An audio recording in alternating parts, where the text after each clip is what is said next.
Solanki online classes के इस online platform पर आप सभी साथियों का एक बार फिर हार्दिक स्वागत है। प्यारे साथियों, हम प्रैक्टिस कर रहे हैं आने वाली 20 अगस्त 2023 में जो सीटेट का एग्ज़ाम होने वाला है, उसमें प्रमुख रूप से सीडीपी के पार्ट का, जिसमें हम अब तक कुछ प्रैक्टिस सेट कर चुके हैं, साथ साथ हम प्रीवियस ईयर के सेट भी लगा चुके हैं व उसके आधार पर जो संभावित प्रश्न आगे आ सकते हैं हम उनकी प्रैक्टिस यहाँ कर रहे हैं। तो जिनकी पीडीएफ आपके लिए टेलीग्राम पे प्रोवाइड कराई जा रही है, तो जिन साथियों ने अब तक टेलीग्राम ज्वाइन ना किया हो वो टेलीग्राम ज्वाइन कर लें। उसका लिंक आपके लिए डिस्क्रिप्शन में दिया गया है।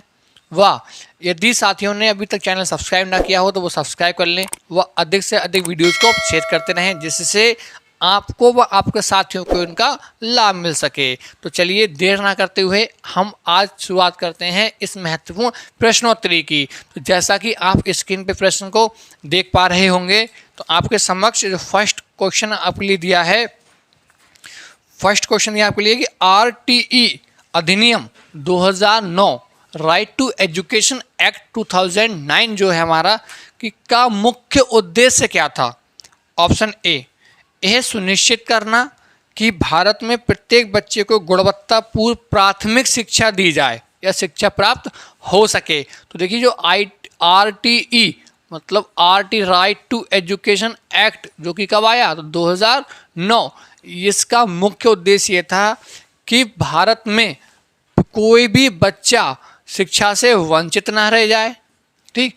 दूसरा कि प्रत्येक बच्चे को फर्स्ट टू फिफ्थ मतलब मुख्य रूप से प्राथमिक की शिक्षा तो प्रोवाइड उसको हो ही जाए, मतलब बच्चा प्राथमिक की शिक्षा तो ग्रहण कर ही ले। तो जो राइट टू एजुकेशन मतलब राइट टू एंड कंपलसरी मतलब मुफ्त एवं अनिवार्य शिक्षा का अधिकार अधिनियम 2009 जो आया वो इसलिए ही आया था कि प्राथमिक स्तर पर बच्चा क्या हो, कम से कम ये शिक्षा तो ग्रहण वो कर ही ले। साथ साथ ये शिक्षा कैसी हो, तो ये शिक्षा बिल्कुल फ्री हो। ठीक, फ्री हो प्लस कैसी हो, कंपलसरी मतलब आपके लिए मुफ्त तो हो, निःशुल्क हो और अनिवार्य भी हो।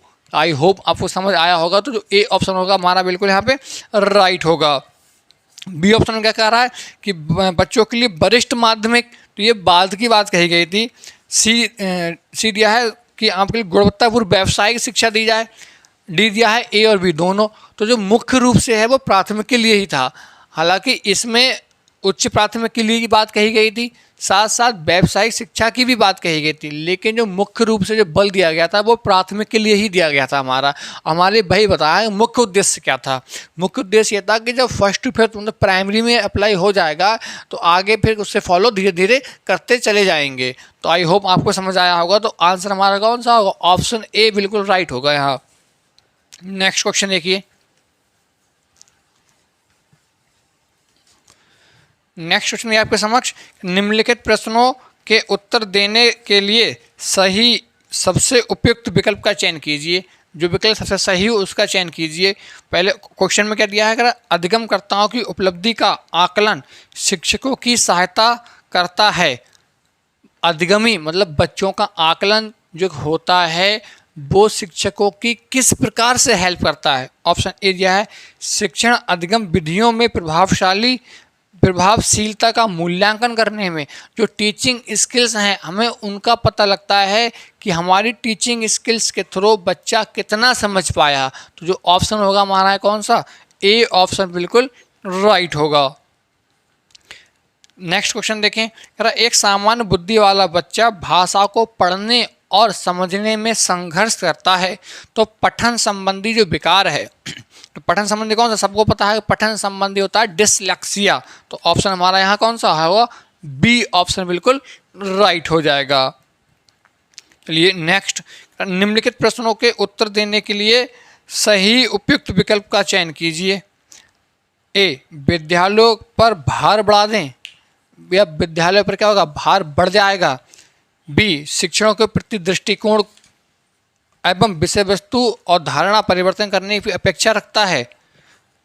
सी, एक काल्पनिक लक्ष्य है। डी, जिनमें अक्षमता ना हो उन बच्चों के लिए हानिकारक है। तो देखिए बच्चे क्या हो, बच्चे के प्रति कैसा हो, दृष्टिकोण हो बिल्कुल सही एक शिक्षक का व विद्यालय का अपना दृष्टिकोण क्या हो, वो दृष्टिकोण नज़रिया बच्चे के अनुसार मतलब बाल केंद्रित हो, बच्चे को केंद्र में मान के किया जाए, चाहे वह कोई भी हमारी क्या रहे गतिविधि रहे। तो ऑप्शन कौन सा होगा हमारा, again B is right answer. Next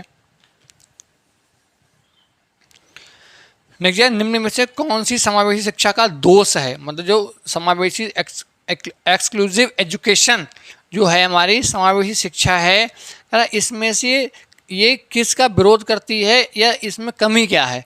ठीक, ऑप्शन के अनुसार सीखने के लिए बेहतर अवसर, तो बेहतर अवसर का क्या करता है ये समावेशी शिक्षा बल देती है इस बिंदु पर। बी आत्मसम्मान में सुधार, सी सामाजिक अवसरों को बढ़ावा देना, ये बढ़ावा देता है जी बिल्कुल। ऑप्शन डी क्या कहता है, विकलांगता की अवधारणा की सीमित समझ, तो विकलांगता की अवधारणा की सीमित समझ नहीं है, जबकि ये तो आपकी इन्फिनिटी है, अनंत है कि हर प्रकार की विकलांगता विकार के वाले बच्चे के लिए समावेशी शिक्षा मतलब एक शैक्षिक वातावरण में क्या हो शिक्षा प्रदान की जाए बिना किसी भेदभाव के। जो ऑप्शन होगा वो कौन सा होगा, डी, ये क्या है उसके जस्ट अपोजिट है हमारा। नेक्स्ट क्वेश्चन देखें, अगर बच्चों में सीखने सुनने के लिए अधिगम योग्य वातावरण के लिए निम्नलिखित में से कौन उपयुक्त है। ए ऑप्शन, एक लंबे समय के लिए निष्क्रिय रूप से सुनना, मतलब आप कहानी सुना रहे हो, बच्चा लंबे समय तक निष्क्रिय रूप से सुन रहा है, क्या वो अच्छा समझ पाएगा, बिल्कुल भी नहीं समझ पाएगा। बी ऑप्शन, निरंतर गृह कार्य मतलब डेली उसे होमवर्क दिया जाए। सी सीखने वाले द्वारा व्यक्तिगत कार्य करना।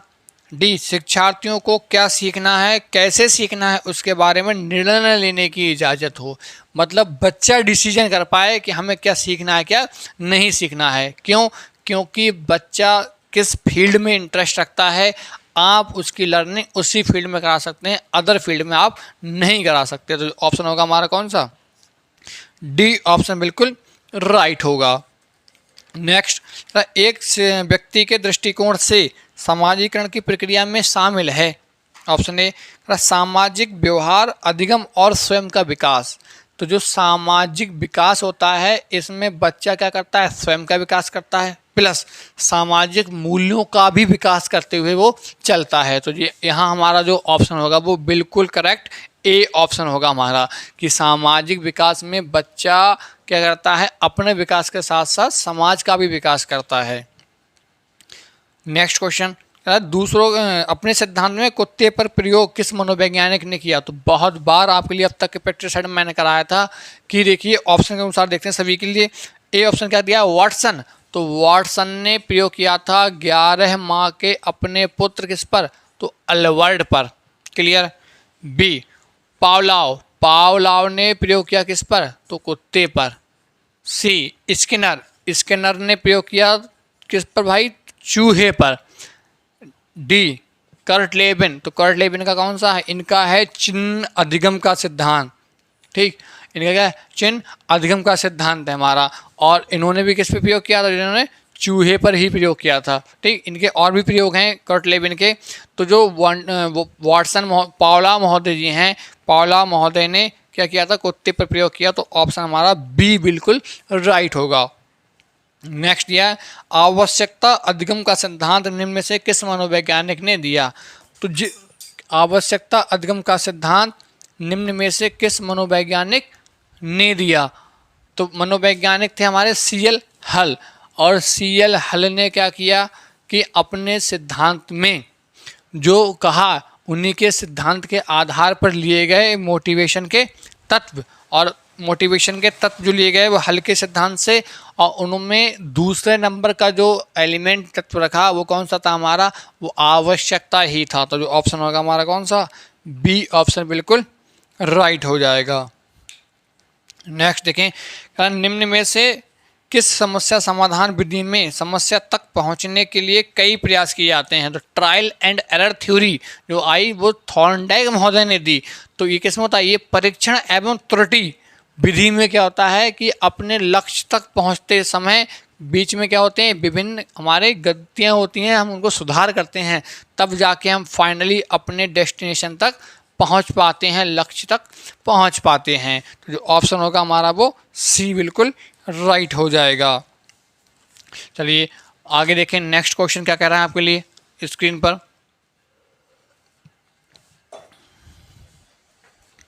नेक्स्ट क्वेश्चन ये आपके समक्ष, अभ्यास द्वारा सीखना जिसका परिमार्जन है वह है। अभ्यास द्वारा हम किस में सीखते हैं या किसके द्वारा सीखते हैं, या इस सिद्धांत के बारे में किसने कहा? तो इस सिद्धांत के बारे में कहने वाले थे कौन? थॉर्नडाइक महोदय। Trial and error theory and reverse theory, मतलब अभ्यास का नियम, प्रभाव का नियम, तत्परता का नियम, जो कि 3 प्राथमिक या प्राइमरी रूल्स किसने दिए? तो थॉर्नडाइक ने।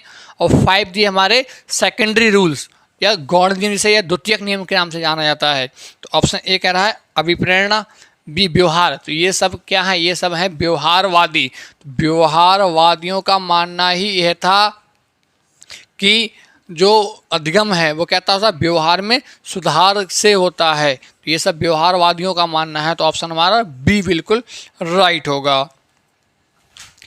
नेक्स्ट क्वेश्चन, सीखना है, सीखना है। ऑप्शन ए व्यवहार में परिवर्तन, बी अनुभव तथा अभ्यास द्वारा अभ्यास तक का परिणाम, सी व्यवहार में अपेक्षाकृत स्थायी परिवर्तन, डी यह सभी। तो देखिए अधिगम से क्या होता है?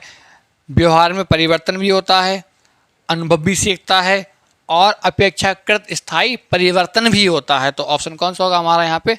डी ऑप्शन बिल्कुल राइट होगा। नेक्स्ट क्वेश्चन देखें। नेक्स्ट क्वेश्चन दिया आपके समक्ष, निम्नलिखित में से कौन से कारक अधिगम को प्रभावित करते हैं? ऑप्शन ए विद्यार्थी की अभिरुचि बिल्कुल प्रभावित करेगी यदि रुचि नहीं है, विद्यार्थी का सामवेगिक स्वास्थ्य, शिक्षण शास्त्रीय रणनीतियाँ, शिक्षा शास्त्रीय रणनीतियाँ, डी विद्यार्थी का सामाजिक एवं सांस्कृतिक संदर्भ। तो ये चारों पहलू जो हैं वो क्या होते हैं? अधिगम को क्या करते हैं? प्रभावित करते हैं। तो ऑप्शन हमारा सी में चारों की बात कही गई है। तो ऑप्शन सी हमारा यहाँ बिल्कुल राइट होगा। चलिए नेक्स्ट क्वेश्चन देखें। नेक्स्ट क्या कहता है आपके समक्ष?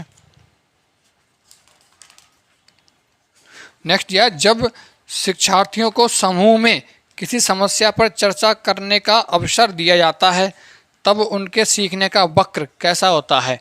ए ऑप्शन दिया आपके लिए बेहतर होता है, बी दिया है आपके लिए स्थिर रहता है, मतलब कोई परिवर्तन नहीं होता, सी अवनत मतलब घटता है, डी समान मतलब वैसा ही रहता है।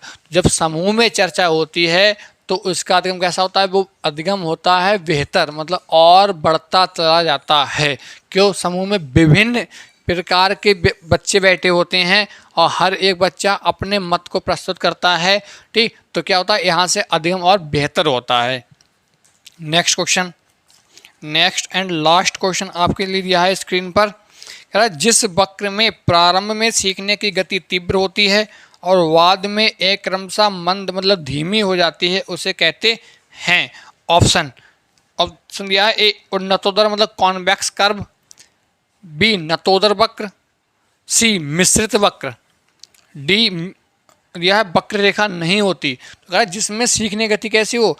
शुरुआत में तेज हो बाद में धीमी हो जाए, तो इसे हम क्या कहते हैं? इसे कहते हैं उन्नतोदर मतलब कॉन्वेक्स। कैसे? उदाहरण देखिए, जैसे मान लीजिए आप कि शुरुआत में तेज अर्थात परीक्षा के टाइम, ठीक है, परीक्षा के समय, और दूसरा परीक्षा के बाद। अब देखिए ऑप्शन ये हमारा सही होगा। पहले से समझिए थोड़ा सा। परीक्षा के समय हम जो स्टडी करते हैं वो कैसी होती है? थोड़ी फास्ट मतलब ये है अधिक करते हैं, ठीक। वही जब एग्ज़ाम हमारा हो जाता है तो फिर गति कैसी हो जाती है? हमारी धीमी हो जाती है। आई होप आपको ये समझ आया होगा। तो ये कुछ प्रमुख क्वेश्चंस थे आपके समक्ष जिनको हमने आज इसमें स्टडी की। इसी क्रम में हम आगे भी प्रैक्टिस सेट करते रहेंगे। तो इनकी पीडीएफ्स के लिए आप क्या करें, टेलीग्राम ज्वाइन कर लें, जिससे कि आपके लिए पीडीएफ मिल जाए। और अब तक जितने भी ये सेट कराए गए हैं उन सभी की पीडीएफ टेलीग्राम पे सेंड कर दी गई है। तो चलिए मिलते हैं अगले लेक्चर में अगले प्रैक्टिस सेट के साथ। तब तक के लिए thank you, thanks a lot.